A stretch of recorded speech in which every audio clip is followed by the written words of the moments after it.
Hey everyone, thanks for joining me for the second episode of Using Up Book Pages series. This one is obviously mason jars. These are inserts for your journals. I have done most of mine where there are vellum pockets on the inside, very minimal on the outside. I was trying to keep them flat for the journals. I created these for my stepmom. I'm making her a recipe journal, and I was trying to figure out different ways, different kinds of pages that would go in this retro where everything wasn't a digital. So I made some of these, and doesn't that look really cool? I mean, isn't that going to be a really neat page to bind in? I think she'll think it's neat because she does a lot of canning, and it's very useful this way and pretty. I like it.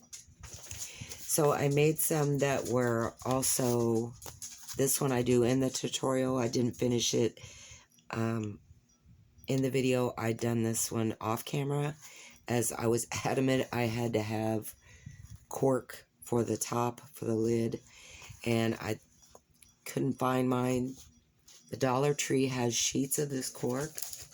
It has a sticky back. I did go ahead and glue it. Looks like this.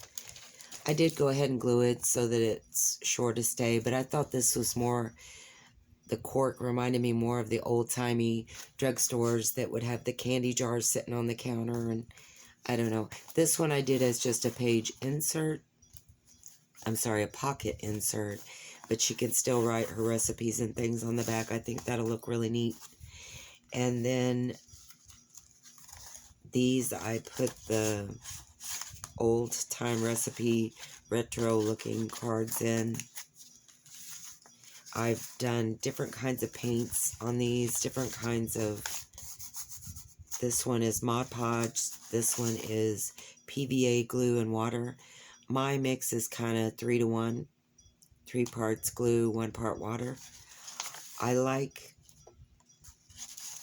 the way both parts turn out, and they each have pros and cons. I like on the PVA glue that it's not thick enough to keep it from really bleeding through, and I like the look that it gives on the back. The Mod Podge, it won't leak through, which is nice too, but I do like it sometimes.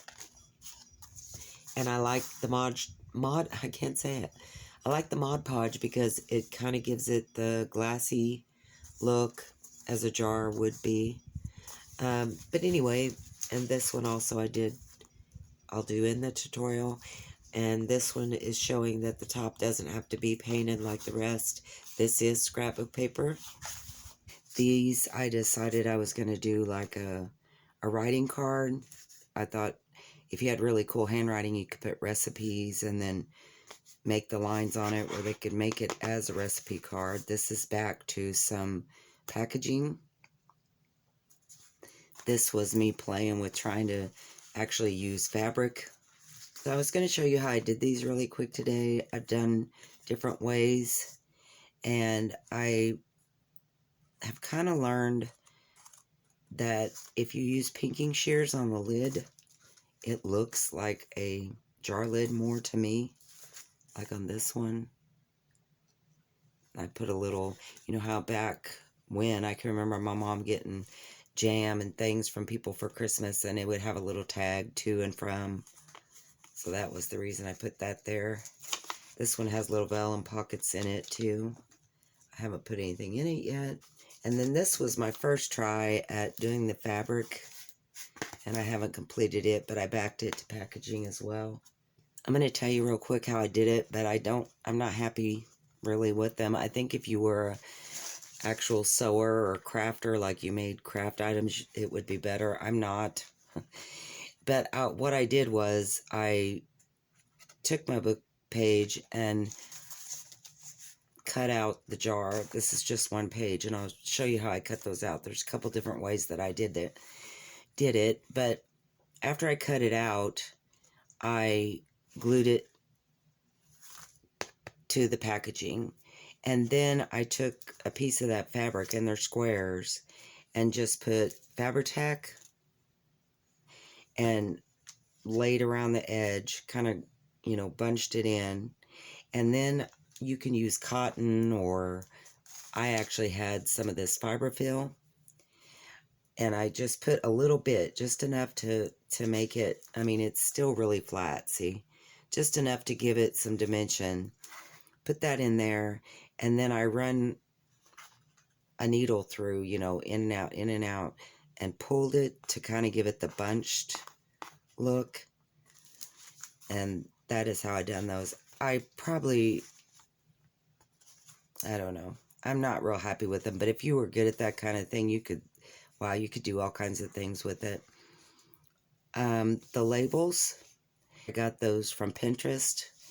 These are actually hand-drawn labels. Look like this. Lily and Val.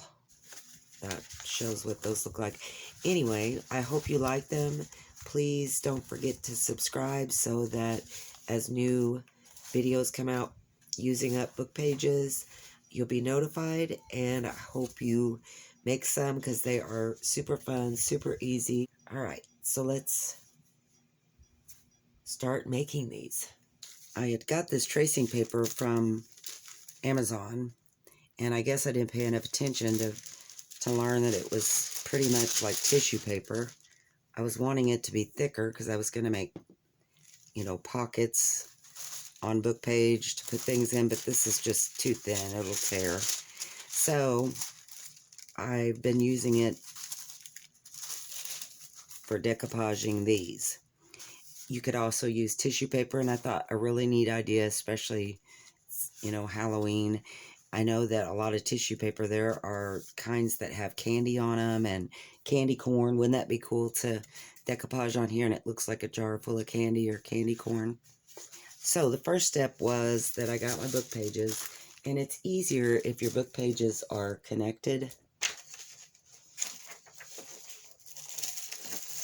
They don't have to be, because the book I was using, it was hard to get them out in one piece. Well, this one's still a little connected, but I'll disconnect them so you can see. Once we decoupage them, it gives it a good spine where they'll stay together. But I'm going to show you how to do a one piece, like you're going to do a card, or if you want to make a journal page, or insert, I should say. So the first thing I did, I'm going to use Mod Podge, I guess, today. Oh, as an afternote, I wanted to show you on the beads that we did last time. I wondered what it would look like to sew around them, if it would really give it a cool look. And I can't say as it really stands out.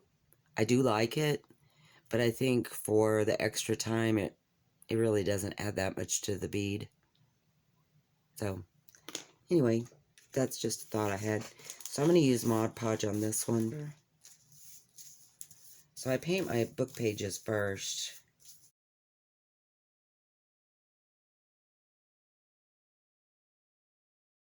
So I just put them together pretty close. My paper has a shiny side and a dull side. I like to put the shiny side up. And I don't worry too much about the wrinkles, because I like the wrinkles. I like the texture that it gives. But this paper tends to really, now that I want the wrinkles, it tends to lay pretty flat when I push it down. So I just go from the middle out, and then I put a layer on the top. That is the first step, and that is how easy and quick that is. So I'm going to put this one over to the side. I have some here that I've already done this step with, so we can continue on.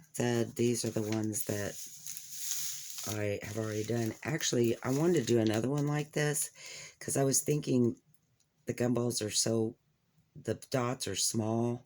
I would want to fill this in with some ink. I'm going to get a Q-tip and dot more balls, gumballs, since that's what I'm going to pretend it is.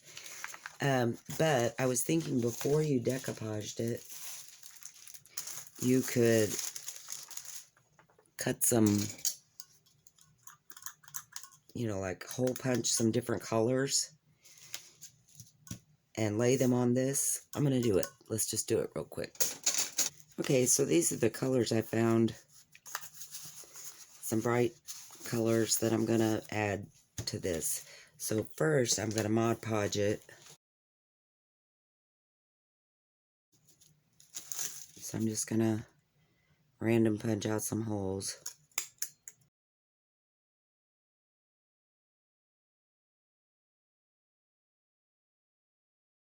So my stuff's about dry, so I'm going to wet it a little bit more where the dots maybe aren't so many dots. This is going to be our bubblegum jar. Okay, moving on to the next step. Once it's dry, I believe these are both, yeah, they're both Mod Podge. I think one of them I'm going to make, I think this time I'm just going to use these markers. They're water-based markers, so you can make them kind of like watercolor, if you will. So I'm going to spray my paper just a little bit. Now, you don't have to, I'm not going to tell you all the things you don't have to do. I'm just going to tell you this how I do it. You can go ahead and paint with your color first and then spray and move it around. I like to wet the paper first because that way it doesn't settle. It's not as hard to move.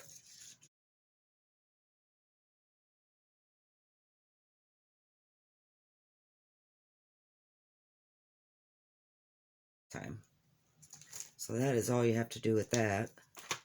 Let that one dry. I'm going to use some Distress ink this time. I just like to put it on my stamp pad and I spray it with water.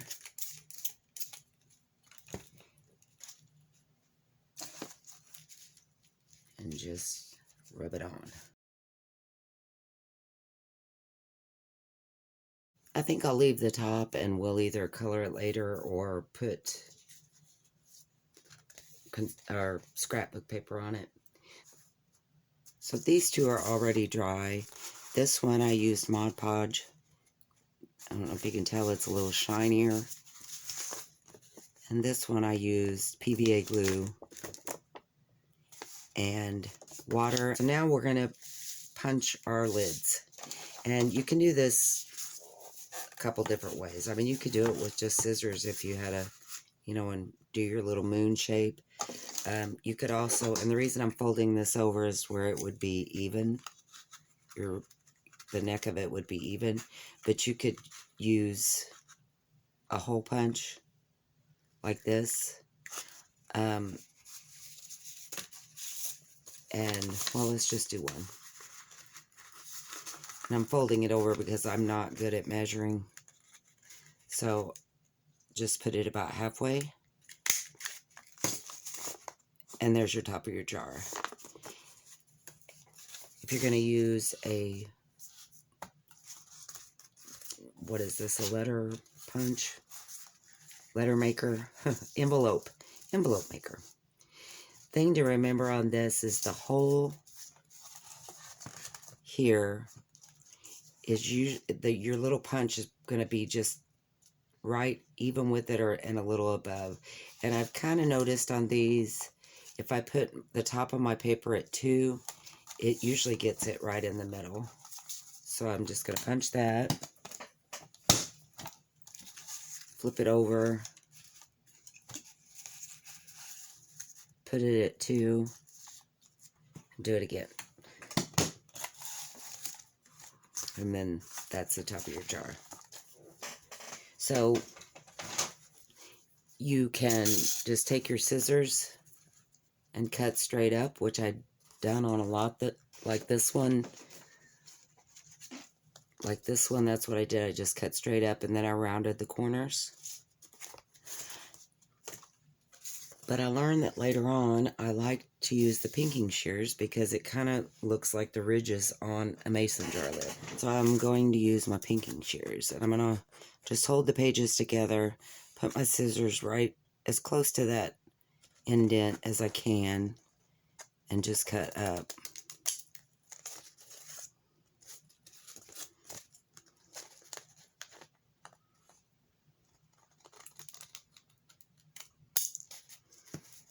And if you really want to be particular, which I did that on some of them, I kind of round off those little points.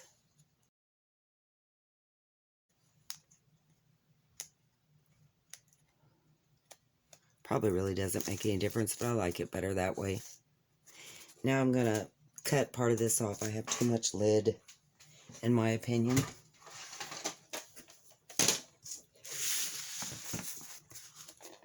And this is just kind of whatever you like, how much of the lid you want. I think I'm going to do it something like that. I think that looks really good. Okay.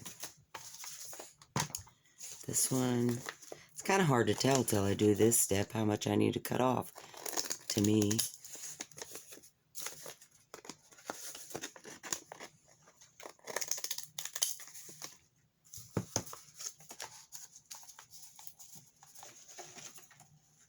Didn't do a very good job of cutting that, did I? Look how crooked that is. Must have had my... There we go. It's a little bit better. Not much. Having issues with that, you know. Then what I usually do is I'll round this a little bit at the neck of it, where it's not so blunt looking.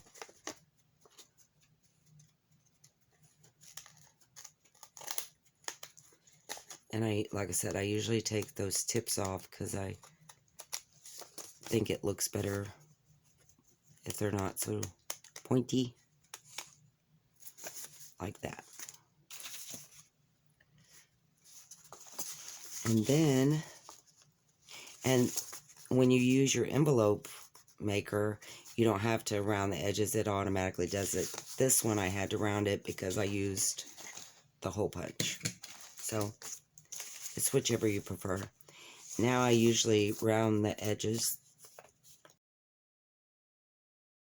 I'm going to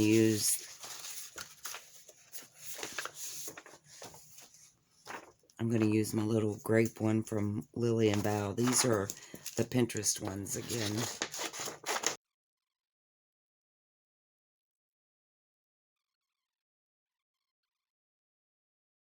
This one, what do you think? Maybe this old-timey looking one. Let's do it.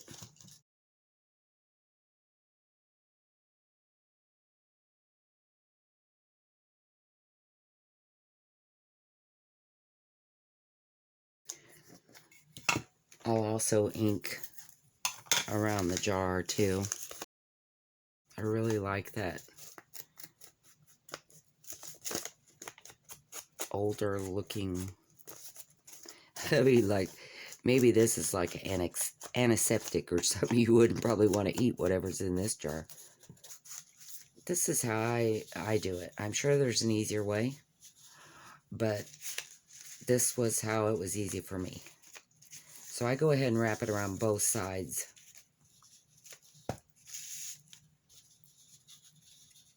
Like so. Make sure these are semi-even. I go ahead and tie it like this, pretty tight. And then I glue around the back. Go ahead and tie my bow. And glue it where I want it to lay.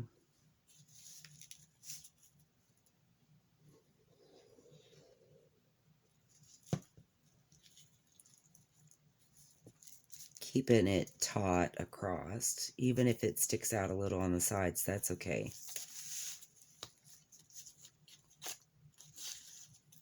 I don't want my bow to be glued down, just the straight part. That's how I like it. like this. Let them be curly. Snip that one a little bit. And then what I do is I just go up that edge that's, of course, cut and snip it. But because it's a little long, I'm just going to go in like this and do it. So, see, it's cut. And then on this side, I'll just run my scissors right down that and snip it.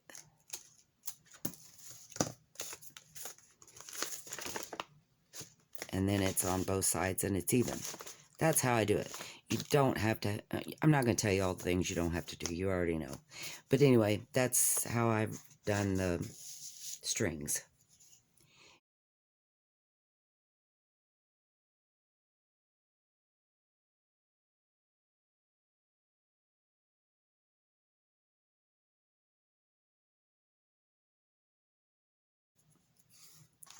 And run my scissors up and trim it.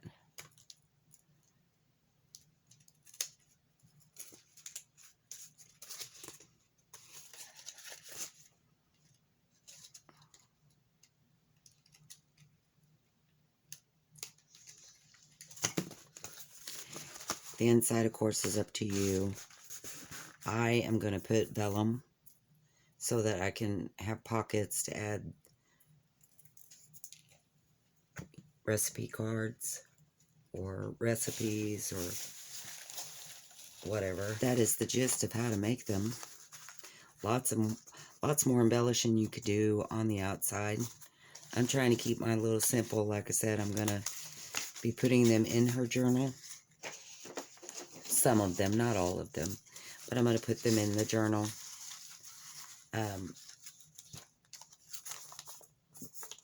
So, like this. But anyway, that's the gist of how to make them.